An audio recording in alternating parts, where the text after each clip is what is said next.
제 5강입니다. 5강 섭리에 관하여입니다. 이제 우리가 신앙생활하면서 이 섭리에 대해서 많이 듣습니다. 그렇죠? 목회자들도 보면 하나님의 섭리입니다.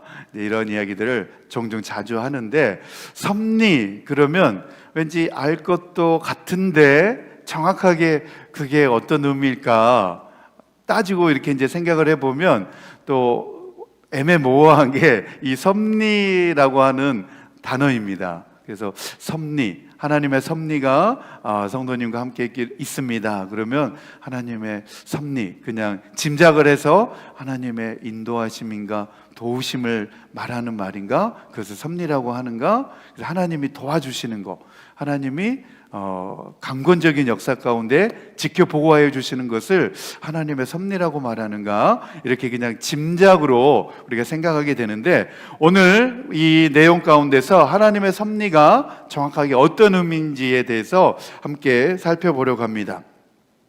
성경 여러 곳에서 이 하나님의 섭리에 대하여서 증언하고 있습니다. 그래서 이 섭리의 개념은 두 가지로 정의를 할 수 있는데, 첫 번째로는 섭리는 무엇이냐면 만물의 보존, 만물의 보존을 가리켜서 하나님의 섭리라고 하고, 두 번째로는 하나님의 통치를 가리켜서 섭리라고 말합니다. 한번 따라해 봅시다. 하나님, 만물의 보존, 하나님의 통치, 이 두 가지를 가리켜서 하나님의 섭리라고 이야기를 합니다. 이제 하나님의 섭리 무슨 말인지 아셨죠?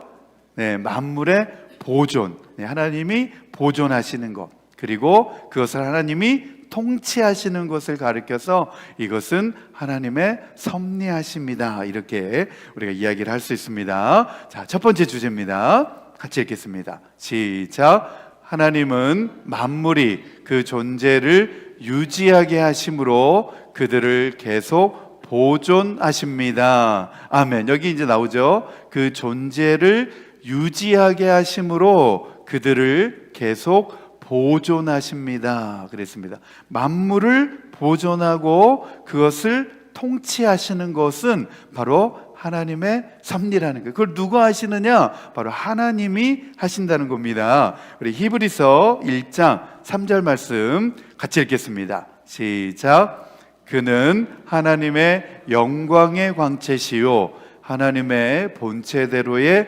모습이십니다. 그는 자기의 능력 있는 말씀으로 만물을 보존하시는 분이십니다. 그는 죄를 깨끗하게 하시고서 높은 곳에 계신 존엄하신 분의 오른쪽에 앉으셨습니다. 아멘. 여기서 이제 그는 하나님의 영광의 광채시요 그랬는데, 그는 누구시냐? 바로 예수 그리스도입니다. 예수 그리스도. 예수 그리스도는 하나님의 영광의 광채시요 하나님의 본체대로의 모습이십니다. 예수 그리스도는 자기의 능력 있는 말씀으로 무엇을? 만물을 어떻게? 보존하시는 분이시다. 그렇게 말씀하고 있습니다. 만물을 보존하시는 분이시다. 그러면 예수 그리스도를 통하여서 하나님의 섭리가 나타나고 있다는 것을 우리는 생각을 할 수가 있겠습니다. 골로새서 1장 17절 말씀입니다. 같이 읽겠습니다. 시작. 그분은 만물보다 먼저 계시고 만물은 그분 안에서 존속합니다. 아멘. 여기 나오죠? 누구 안에서? 만물은 누구 안에서? 예수 그리스도 안에서. 야, 훌륭하십니다. 아주 훌륭하십니다. 만물은 예수 그리스도 안에서 존속합니다. 그랬습니다. 보존하고 통치하고 존속되어지는 것, 그것을 가리켜서 하나님의 섭리라고 말을 할 수 있습니다. 그래서 첫 번째 항입니다. 첫 번째 항. 자, 같이 읽겠습니다. 시작. 만물의 위대한 창조자이신 하나님은 무고하신 예지와 그 뜻하신 바 자유롭고 불변하는 계획에 따라 가장 지혜롭고 거룩하신 섭리를 베푸시어 가장 큰 것에서부터 가장 작은 것에 이르기까지 모든 피조물과 행위와 상황을 지탱하시고 인도하시고 독려하시고 통치하심으로써 그 지혜와 권능과 공의와 선하심과 긍휼의 영광을 찬미하게 하신다. 아멘, 아멘. 이 내용이 중요하죠. 네, 그 긍휼의 영광을 찬미하게 하신다. 하나님의 섭리가 만물 가운데 보존케 하고 지탱케 하고 그렇게 함으로써 영광을 찬미하게 하신다. 그렇게 되어 있습니다. 운명론자들은, 여기서 말하는 이제 운명론자들은 우리 한국적인 사고에서 뭐 팔자, 뭐 운명론을 말하는 이제 그런 점치는 사람들의 이야기가 아니라 이제 신학 가운데서 운명론을 말하는 사람들이 있습니다. 이 운명론자들은 하나님께서 우주를 창조하시고 물질 세계에서는 이제 자연법을 따르게 해놓고 그리고 인간에게는 도덕법을 주시고 그래서 이제는 하나님께서 더 이상 이 세상 가운데 간섭하지 않으신다라고 그렇게 주장을 합니다. 만물은 자연법에 따라서 그리고 인간은 도덕법에 따라서 그냥 그들 스스로 그 법 안에서 흘러가게 놔두셨다고 그렇게 주장하는 사람들이 있는데 그 사람들을 가리켜서 운명론자들이라고 말합니다. 운명에 따라서, 만물은 그 운명에 따라서, 자연법에 따라서, 사람은 그 도덕법, 운명에 따라서 그냥 그 법에 따라서 지배 아래서 살아가게 되어져 있다. 그 운명이다. 이렇게 주장하는 사람들이 있는데 그렇게 주장하는 것에 반대하여서 말하는 내용이 바로 이 첫 번째 항입니다.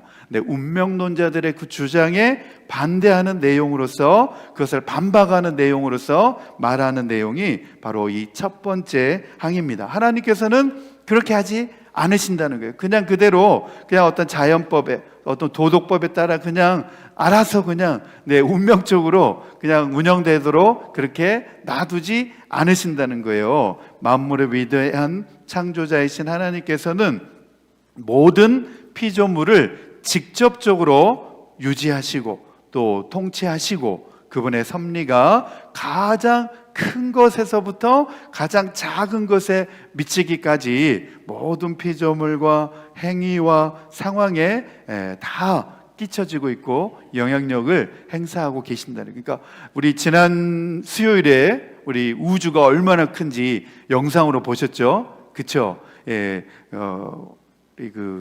달부터 시작이죠. 달부터 시작해가지고 수금지화 해가지고 그 크기대로 이렇게 보여줬는데 그 태양계도 엄청나게 크지만 그 태양계가 이 우주 안에서 은하계가 수백만 개 있다는 거예요. 그러니까 이 우주가 정말 우리의 생각으로 측량할 수 없을 만큼 광대하다는 거예요. 도저히 우리의 생각과 상상력으로는 그 끝에 도달할 수 없을 만큼 광대하게 큰데 그 광대한 우주도 하나님께서 직접적으로 운영하시고 또 관여하고 계시고 또 이 우주뿐만 아니라 지구로 내려와서 우리 사람 몸속에 들어와서 우리 사람 몸속에 그 세포 하나하나 눈에 잘 보이지도 않잖아요. 그렇죠? 세포 현미경으로 막 들어봐야 되잖아요. 그 세포 하나하나 그 눈에 잘 보이지도 않은 그 세포 하나하나에까지 하나님은 관여하고 계신다라는 것입니다. 바로 그 내용을 이 첫 번째 조항에서 말씀하고 있습니다. 그래서 하나님의 섭리는 가장 큰 것에서부터 가장 작은 것에 이르기까지 모든 피조물의 행위와 상황에 다 영향을 미치고 있다라고 우리 신앙의 선배들은 고백하고 있습니다. 그래서 하나님의 섭리는 영혼 없는 피조물에까지 영향을 미친다는 사실을 알아야 된다. 그리고 하나님의 섭리는 우리의 가정사 안에도 영향을 미치고 있다는 것을 알아야 된다. 그렇게 말씀하고 있습니다. 시편 107편입니다. 39절, 41절 같이 읽겠습니다. 시작. 그들이 억압과 고난과 걱정, 근심 때문에 수가 줄어들고 비천해질 때에 41절 시작. 가난한 사람은 그 고달픔에서 벗어나게 해주시고 그 가족을 양떼처럼 번성하게 하셨다. 할렐루야. 아멘. 아멘. 가난한 사람은 그 고달픔에서 벗어나게 해주시고 그 가족들을 양떼처럼 번성하게 해주셨다는 거예요. 누가 그렇게 해주셨다는 거예요? 하나님께서. 그래서 하나님께서는 가정사, 우리의 가정사에까지도 직접적으로 하나님은 관심이 많으시고 관여하고 계신다는 사실을 우리는 알아야 된다는 겁니다. 그리고 하나님의 섭리는 개인과 또 그들의 가장 사소한 문제에까지도 관여하고 영향을 미치고 있다. 그렇기 때문에 우리는 우리의 사소한 일까지도 하나님 앞에 가지고 나와서 기도해야 되는 줄로 믿습니다. 네, 하나님의 도우심과 하나님의 인도하심을 받을 수 있도록 우리는 기도해야 되는 것입니다. 죄송합니다. 자, 두 번째 항입니다. 두 번째 항 같이 읽겠습니다. 시작. 제1원인은 하나님의 예지와 작정에 따라 만사가 변함없이 정확하게 이루어지지만 하나님은 그 동일한 섭리를 통해 제2원인의 속성에 따라 그 모든 일이 필연적으로나 우연적으로 또는 자유롭게 일어나도록 인도하신다 그랬습니다. 이게 이제 말이 막 되게 어려운데 제1원인이나 제2원인이라 그러니까 일어나는 모든 일들은 그냥 우연에 의해서 일어나는 것이 아니라 하나님의 예지와 작정하심 속에서 다 일어나고 있다는 겁니다. 그러니까 너무 세상 만사 너무 걱정하지 마시기 바랍니다. 아셨죠? 내가 염려한다고 해서 그 길을 한자나 더 할 수 없는 겁니다. 그러니까 하나님께 맡기고 네, 우리가 최선을 다하고 그리고 하나님께 맡기면 하나님의 섭리가 그 속에 있게 될 줄로 믿습니다. 아멘. 네, 세 번째 항입니다. 같이 읽겠습니다. 시작. 하나님은 일반 섭리를 베푸실 때 여러 수단을 사용하시지만 그런 수단들이 없어도 또 그것들을 초월하거나 역행하시면서 마음에 원하시는 대로 자유롭게 역사하신다. 아멘. 이게 이제 사실 상당히 중요한 내용인데 말이 좀 어렵죠. 네, 일반 섭리를 베푸실 때 여러 수단을 사용하시지만 그런 수단들이 없어도 또 그것들을 초월하거나 역행하시면서 이게 무슨 말이냐면 그것들을 초월하거나 역행한다는 것은 하나님의 기적을 말합니다. 기적. 그리고 일반 섭리라고 하는 말은 무엇이냐면 일반적인 상식선을 말합니다. 상식선. 그냥 상식적으로 물건은 위에서 아래로 떨어지죠. 그렇죠? 중력 때문에. 예, 사과는 아래로 떨어지는 거. 이거 다 일반 섭리죠. 섭리. 물은 위에서 아래로 흘러가는 거. 그리고 다 이런 것들은 다 일반 섭리를 말합니다. 그리고 이런 일반 섭리를 역행하는 것을 가리켜서 우리는 기적이다 말하죠. 기적. 예를 들면 베드로가 물 위를 걸어가는 거. 물 위를 사람이 걸어가면 어떻게 되죠? 빠지죠. 그게 일반 섭리입니다. 사람은 누구나 물 위를 걸어가면 다 빠지게 되어 있습니다. 이게 일반 섭리인데 예수님이 물 위를 걸어오시는 것, 그것은 이 일반 섭리를 역행하고 초월하는 겁니다. 그것을 가리켜서 기적이라고 그러죠. 기적. 네, 그래서 예수님은 그러한 일반 섭리를 역행하거나 초월하는 그런 기적들을 많이 나타내셨습니다. 하나님은 일반 섭리를 베푸실 때 수단을 사용하시고 또 그 크신 지혜로 일반 법칙을 통해서도 그 일들을 따르도록 만들어 놓았습니다. 이제 우리 신앙인들이 흔히 이제 좀 뭐랄까요?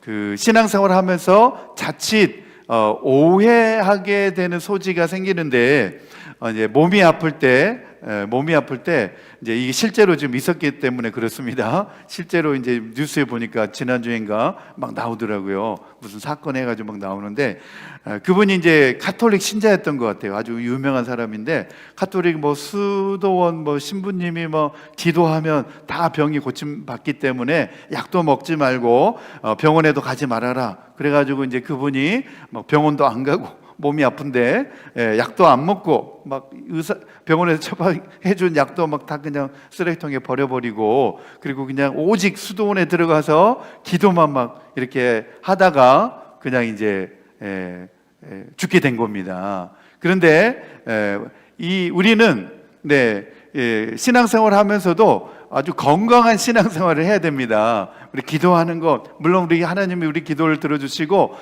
치료해 주시고 병 고침 해 주시는데, 일반 섭리, 병원의 의사의 손길을 통하여서도 하나님께서는 우리의 병을 치료해 주시도록 그렇게 해 주신 줄로 믿습니다. 그렇기 때문에 믿는 사람들 막 신앙이 좋다고 해가지고 나는 병원 안 가, 나는 기도만 할 거야, 이렇게 해서는 안 된다는 겁니다. 일반 섭리도 하나님께서 허락하여 주셨기 때문에 병원도 가고 의사의 진료도 받으시고 약도 처방전도 먹고, 그리고 또 기도하면서 우리가 병을 고침을 받을 수 있어야 된다는 겁니다. 그래서 우리 장로교회 신앙은 이렇게 건전한 신앙을 말하고 있습니다. 그리고 하나님의 직접적인 개입을 통해서 일반 법칙을 초월하거나 역행하는 결과가 나타날 때, 조금 전에 설명했듯이 그것을 가리켜서 기적이라고 하는데, 이제 의사들이 흔히 그런 이야기를 많이 하죠. 암 환자에게 좋은 처방과 의사가 알고 있는 모든 상식과 또 의학 기술로 다 치료를 해봐도 이 암이 고쳐질 수 없는데, 어느 날 하나님이 역사하셔가지고 그 암이 깨끗하게 치료되는 경우가 있습니다. 그래가지고 이제 의사들도 깜짝 놀라는 경우가 있죠. 아니, 어떻게 했길래 그 암세포가 다 이렇게 사라졌습니까? 이렇게 물어보는 경우도 있죠. 이런 경우를 가리켜서 기적이라고 이제 이야기를 할 수가 있습니다. 그러니까 일반 섭리를 초월하거나 역행을 해가지고 도저히 일반 섭리 가운데서도 해결되지 못하는 불가능한 일인데 그것이 기적적으로 일어나게 되는, 그것을 가리켜서 기적이라고 말할 수 있게 됩니다. 자, 네 번째 항입니다. 네 번째 항 같이 읽겠습니다. 시작. 하나님의 전능하신 능력과 측량할 수 없는 지혜와 무한히 선하심이 그분의 섭리를 통해 나타난다. 이 섭리는 인류의 첫 번째 타락과 천사들과 사람들의 죄까지 영향을 미치지만, 하나님은 이를 단순히 허용하는데 그치지 않으시고 다양한 통치 행위를 통해 가장 강력하고 지혜로운 제한을 가하기도 하시고, 또 주관하거나 다스리기도 하시어 거룩한 목적에 이바지하게 하신다. 그러나 죄는 하나님이 아니라 피조물에게서만 비롯한다. 지극히 거룩하시고 의로우신 하나님은 죄의 원인자나 승인자가 아니시며 또 그렇게 되실 수도 없다 그랬습니다. 이 네 번째 항은 이제 어떤 것과 연관되어져서 말하고 있냐면 피조물의 죄와 연관되어져서 말하고 있는 겁니다. 이 세상 가운데 있는 이 악의 문제는 그러면 어떻게 해석하고 설명할 수 있을 것이냐, 하나님의 이 섭리와 어떤 연관이 있는 것이냐, 지금 하나님의 섭리 가운데서 이 죄의 문제에 대해서 이제 답을 하고 있는 내용입니다. 인간의 손으로 저지른 가장 잔악한 범죄 행위는 무엇이었느냐? 바로 영광의 주님을 십자가에 못 박는 일이었다. 그렇게 이제 이야기를 하면서 하나님의 손에 그분의 거룩한 피를 묻힌 사악한 자들에게서 그분을 하나님께서는 구원하셨습니다. 이제 그렇게 설명을 하고 있는데, 이 사항 가운데 그 내용 가운데 보면 죄는 하나님이 아니라 피조물에게서만 비롯한다라고 설명을 하고 있습니다. 다시 말해서 이 악은 하나님이 만드신 것도 아니고 하나님으로부터 출현되는 것도 아니고, 하나님은 악이 없으시고 죄가 없으신 선만 가지고 계신 분이기 때문에 이 죄라고 하는 것, 이 악이라고 하는 것은 피조물인 인간편에서 나타나게 된다는 거예요. 나타나게 된다는 거. 하나님이 나타내는 것이 아니라 피조물. 천사도 피조물이라고 했죠. 지난주에. 천사 언제 만들었다 그랬죠? 첫째 날, 첫째 날 만들었다고 지난주에 설명을 드렸죠. 그 피조물 가운데, 그 천사 가운데, 천사장 가운데서 하나님께 영광을 올려드리는 천사장이 있었는데 바로 누구였죠? 루시퍼 천사장이 하나님께 올려지는 그 영광을 자기가 다 가로채서 타락한 천사가 되어서, 그 천사가 누구냐? 타락한 천사가 누구냐? 바로 사단, 마귀다. 이렇게 성경은 정확하게 이야기를 하고 있습니다. 그래서 그렇게 하나님께 불순종하고 타락하는 것, 그것이 바로 선에서 멀어지는 것이고 그것이 바로 악이다. 그렇게 설명을 했습니다. 지난주에. 자, 사도행전 2장 23절 말씀 같이 읽겠습니다. 시작. 이 예수께서 버림을 받으신 것은 하나님이 정하신 계획을 따라 미리 알고 계신 대로 된 일이지만 여러분은 그를 무법자들의 손을 빌어서 십자가에 못 박아 죽였습니다. 여러분은 그를 무법자들, 로마 병정들의 손을 빌어서 십자가에 못 박도록 그렇게 했다는 겁니다. 그래서 인간의 죄는, 가장 잔인한 죄는, 극악한 죄는 무엇이냐? 바로 영광의 주를 십자가에 못 박았다는 것, 그것이 바로 가장 극악한 죄라고 그렇게 정의하고 있습니다. 그 다음으로 5항입니다. 5항 같이 읽겠습니다. 시작. 지극히 지혜로우시고 의로우시고 은혜로우신 하나님은 때로 잠시 동안 자기 자녀들이 여러 가지 유혹에 치우쳐 그 마음에 부패한 대로 행하도록 내버려 두심으로 그들이 전에 지은 죄를 징계하시거나 그들의 심히 거짓되고 부패한 마음이 얼마나 강력한 힘을 지니고 있는지를 깨우쳐 겸손하게 하시고,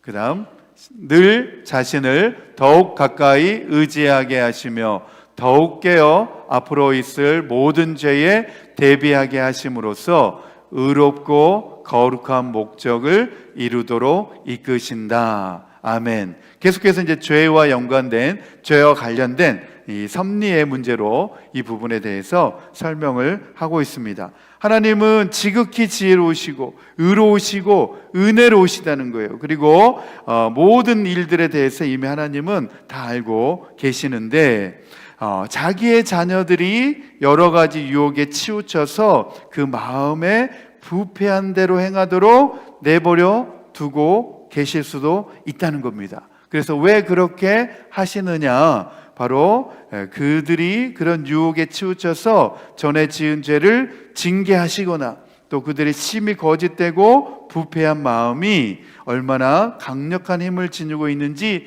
스스로 깨우쳐 알 수 있도록 알게 하고, 그리고 겸손하게 하시기 위해서 하나님은 때로는 죄 가운데 그냥 내버려 두시기도 하신다는 겁니다. 자, 다음으로 6항입니다. 같이 읽겠습니다. 시작. 의로운 재판장이신 하나님은 악하고 불경건한 자들의 눈을 어둡게 하시고 그들을 강팍하게 하시어 그들이 지은 죄를 심판하신다. 하나님은 그들의 생각을 밝히고 마음에 영향을 미칠 은혜를 허락하지 않으실 뿐 아니라 때로는 그들이 가지고 있던 은사들을 거두기도 하시고 그들을 버려두사 스스로 부패함으로 인해 죄를 짓게 만들게도 하시며 그들 자신의 정욕과 세상의 유혹과 사탄의 권세에 넘겨주시기도 하신다. 그 결과 그들은 하나님이 다른 사람들의 마음을 부드럽게 하시기 위해 사용하시는 수단들 아래서조차 스스로를 강팍하게 만들고 만다 그랬습니다. 이게 이제 무슨 얘기냐면, 같이 우리가 신앙생활을 하면서도 또 하나님을 믿는 사람들 중에서도 그 마음이 강팍해지는 사람이 있습니다.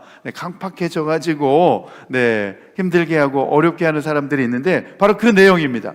하나님은 악하고 불경건한 자들의 눈을 어둡게 하셔가지고 그들을 강팍하게 하신다는 거예요. 예를 들면 이제 애굽의 바로의 마음을 강팍하게 하나님이 하셨죠. 모세가 이제 이집트에 가서 자기 백성을 이끌어내려고 그 이집트의 바로 왕 파라오 앞에 섰을 때에 계속해서 파라오의 왕의 마음을 강팍하게 하나님께서 만드셨다라고 성경에 나옵니다. 그렇게 강팍하게 만드심으로 말미암아서 하나님은 하나님의 기적들 10가지의 그 재앙을 보여주시면서 하나님의 능력과 기사를 보여주는 도구로 사용하셨다는 거예요. 그러니까 애굽 왕 바로의 마음을 강팍하게 하신 것도 하나님은 하나님의 능력과 기사를 나타내시기 위하셔서 그렇게 하나님의 섭리로 그렇게 하셨다는 겁니다. 하나님은 그들의 생각을 밝히고 마음에 영향을 미칠 은혜를 허락하지 않으실 뿐 아니라 때로는 그들이 가지고 있던 은사들을 거두기도 하시고 또 그들을 내버려 두사 스스로의 부패함으로 인해 죄를 짓게 만들게도 하시며 그들을 자신의 정욕과 세상의 유혹과 사탄의 권세에 넘겨주시기도 하신다. 그러니까 하나님께서 그렇게도 허용하신다는 거예요. 그래서 우리 주변에도 보면 그렇게 강팍해지는 분들이 종종 있습니다. 저도 지난 주일에 이제 주방에 내려갔다가 깜짝 놀랐는데 사람의 마음을 하나님이 그런 식으로 강팍하게 만들어서 그렇게 만들기도 하신다는 거예요. 그들은 하나님이 다른 사람들의 마음을 부드럽게 하기 위해 사용하시는 수단들 아래서조차 스스로를 강팍하게 만들고 만다 그런다는 거예요. 그래서 그렇게 강팍해진 사람들로 인하여서 또 주변 다른 사람들이 다른 교훈과 또 신앙적인 훈련과 연단을 받게 되어지는 계기로서도 하나님은 그렇게 사용하신다는 거예요. 그래서 우리 주변에 못된 사람들이 있을 수 있잖아요. 그래서 왜 저 사람 저렇게 못했을까 막 고민이 될 때가 있습니다. 하나님 살아계시는데 왜 저렇게 못된 사람들을 가만 두실까? 그렇죠?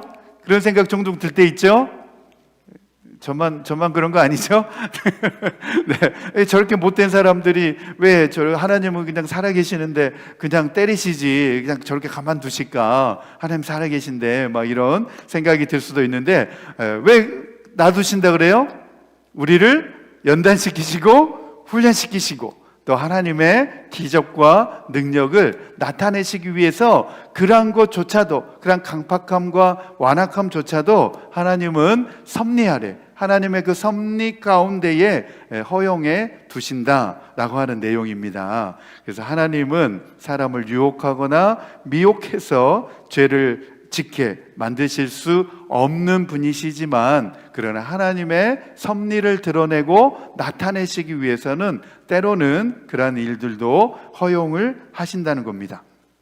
그러나 이제 이 신앙 고백서 내용 가운데 말하고 있는 내용은 뭐냐면 하나님은 의로운 심판을 베푸심으로써 그 의무를 이행하지 않는 자녀들을 다루신다는 거예요. 그리고 그분은 자기 자녀들을 잠시 유혹과 그들 자신의 정욕에 넘겨주사 고난을 통해서 그리고 그들에게 고난을 허락하심으로써 이제 고난을 겪고 나서 고생한 다음에 이제 철이 들게 되죠. 그들을 겸손하게 만드시고 깨어있는 마음으로 더욱 열심히 기도하도록 독려하신다. 그렇게 말씀하고 있습니다. 마지막 이제 7번째 항입니다. 제 7항 같이 읽겠습니다. 시작. 하나님의 섭리가 일반적으로 모든 피조물에게 미치는 것처럼 그분은 또한 가장 특별한 방법으로 교회를 돌보시고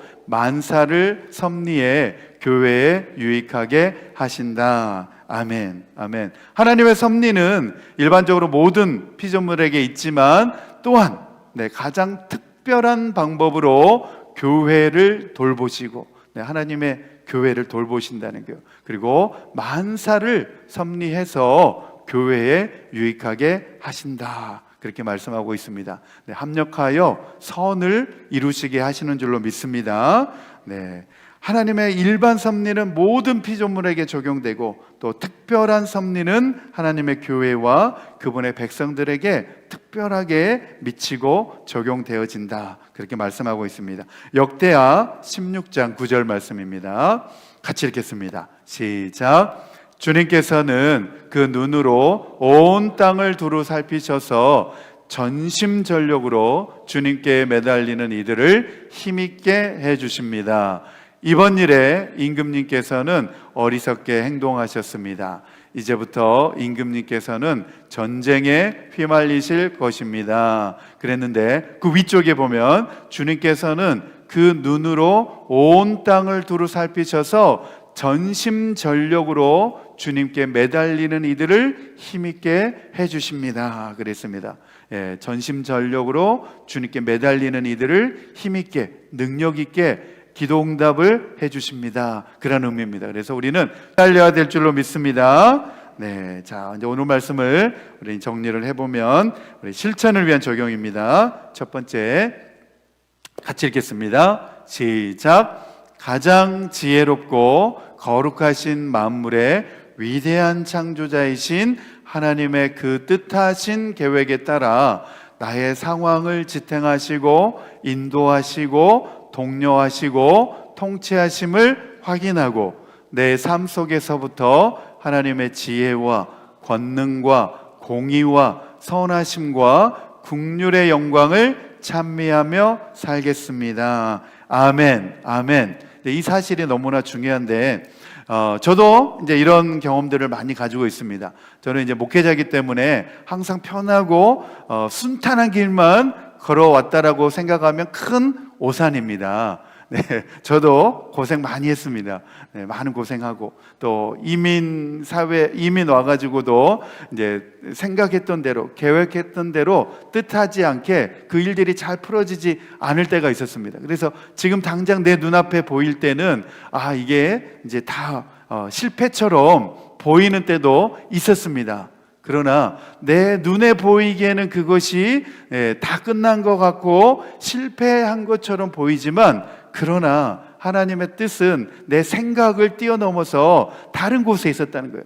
다른 곳에. 그래서 하나님이 그 상황으로 인도하셔서 그 일들을 통하여서 더욱더 내가 생각했던 것보다 더 선한 열매들로 인도해 주셨다라고 하는 것을 저의 생활 가운데서 제가 이민에 와서 많이 경험을 하게 되었습니다. 그래서 우리가 계획하고 우리가 생각해 놓은 틀 안에서 모든 일들이 진행되어지지 않는다 하더라도 그것이 실패였거나 또 그것이 끝난 것처럼 우리가 생각을 하지 말고 하나님의 뜻이 어디에 있는지 우리는 늘 묻고 하나님의 섭리를 우리는 기대하면서 나아가야 될 줄로 믿습니다. 자, 두 번째입니다. 같이 읽겠습니다. 시작. 세상의 심히 거짓되고 부패한 마음에서 돌이켜 지극히 지혜로우시고 의로우시고 은혜로우신 하나님 앞에 더욱 깨어 겸손하게 하나님을 가까이 의지하며 살아감으로 모든 죄에 대비하게 하고 하나님의 나를 향하신 의롭고 거룩한 목적을 이루며 순종하는 삶을 살겠습니다. 아멘, 아멘.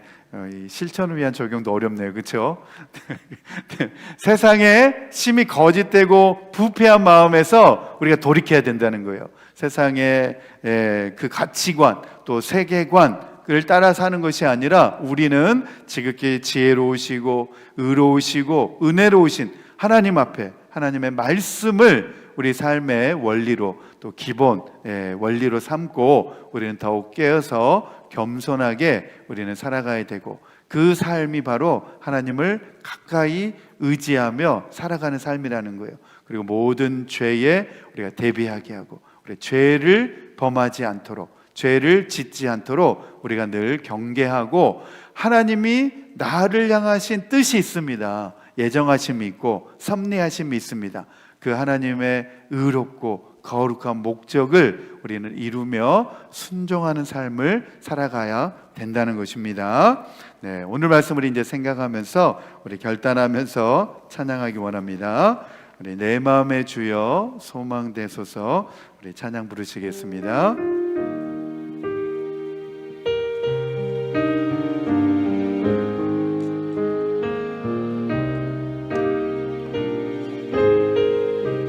내 마음의 주여 소망되소서,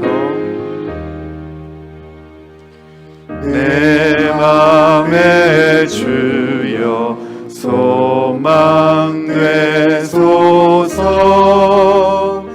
주 없이 모든 일 헛되어라.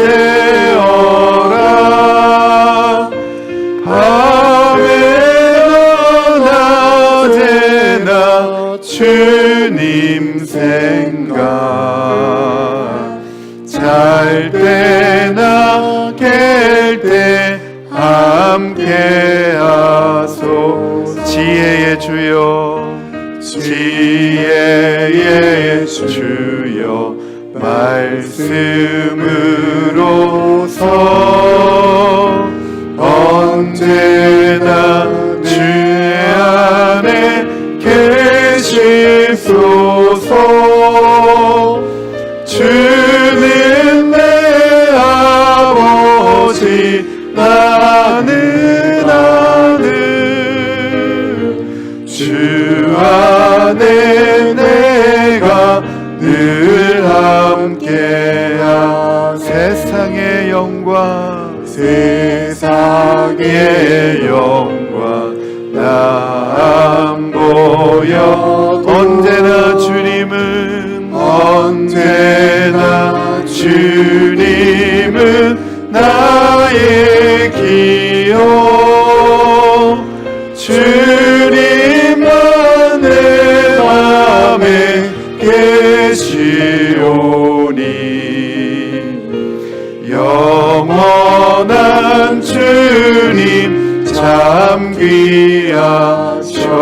영원한 주님, 영원한 주님 내 승리의 하늘의 기쁨을, 하늘의 기쁨을 주옵소서.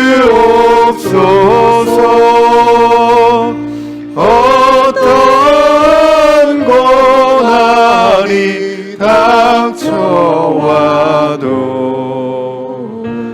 만유의 주여 소망되소서.